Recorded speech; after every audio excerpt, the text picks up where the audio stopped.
NCP symbol पर जल्द आ सकता है फैसला। शरद गुट का अंतिम जवाब दाखिल। जानिए किसके दावे में कितना दम।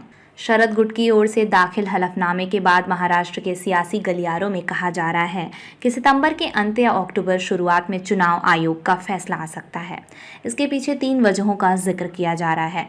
राष्ट्रवादी कांग्रेस पार्टी में टूट के बाद चुनाव आयोग में शरद पवार गुट ने अपनी आखिरी दलीलें पेश कर दी हैं। पवार गुट का कहना है कि पार्टी पर अजित की दावेदारी अवैध और असंवैधानिक है। आयोग में दाखिल शरद पवार के हलफनामे ने महाराष्ट्र में सियासी हड़कंप भी मचा दिया है। पार्टी में टूट के बाद पहली बार शरद पवार ने स्वीकार किया है कि अजित के साथ एनसीपी के 40 विधायक हैं। पवार ने इन विधायकों पर अयोग्यता की कार्यवाही शुरू करने की इजाजत भी चुनाव आयोग से मांगी है। 2019 के महाराष्ट्र चुनाव में एनसीपी के 53 विधायक चुनकर विधानसभा आए थे। शरद गुट की ओर से दाखिल हलफनामे के बाद महाराष्ट्र के सियासी गलियारों में कहा जा रहा है कि सितंबर के अंत या अक्टूबर शुरुआत में चुनाव आयोग का फैसला आ सकता है। जुलाई में टूट के बाद अजित गुट ने चुनाव आयोग में सिंबल और पार्टी पर दावा ठोका था। इसके बाद आयोग ने शरद गुट को विस्तृत जवाब देने के लिए कहा था। आयोग ने 9 सितंबर की आखिरी डेडलाइन भी शरद पवार गुट को दी थी। जल्द फैसला आने की चर्चा क्यों? 3 वजहें।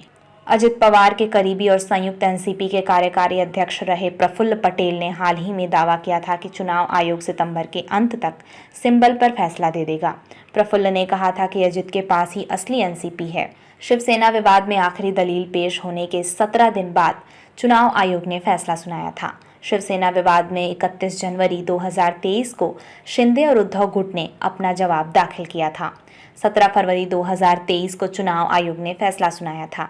पुणे में कार्यकर्ताओं से बात करते हुए शरद गुट के प्रदेश अध्यक्ष जयंत पाटिल ने कहा कि अगर हमारा सिंबल साजिश कर छीना जाता है तो महाराष्ट्र की जनता बीजेपी को अगले चुनाव में सबक सिखा देगी। शरद अजित के अपने अपने तर्क, किसका दावा मजबूत?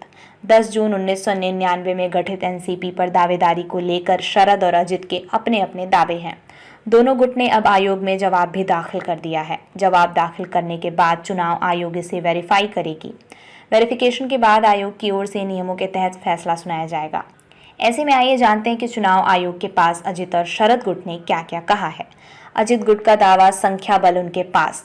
डिप्टी सीएम अजित पवार ने 42 विधायकों, विधान पार्षदों और 2 सांसदों के हस्ताक्षर के साथ आयोग को एक पत्र लिखा था। अजित का कहना था कि विधायी और संगठन के लोगों ने मुझे नेता चुना है, इसलिए एनसीपी का सिंबल मुझे दिया जाए।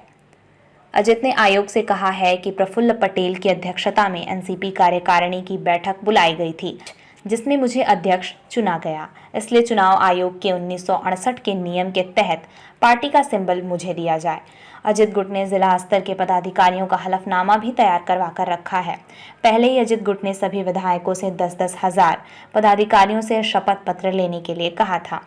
विधायक के साथ साथ अजित गुट संगठन के शक्ति प्रदर्शन में भी नहीं चूकना चाहते हैं।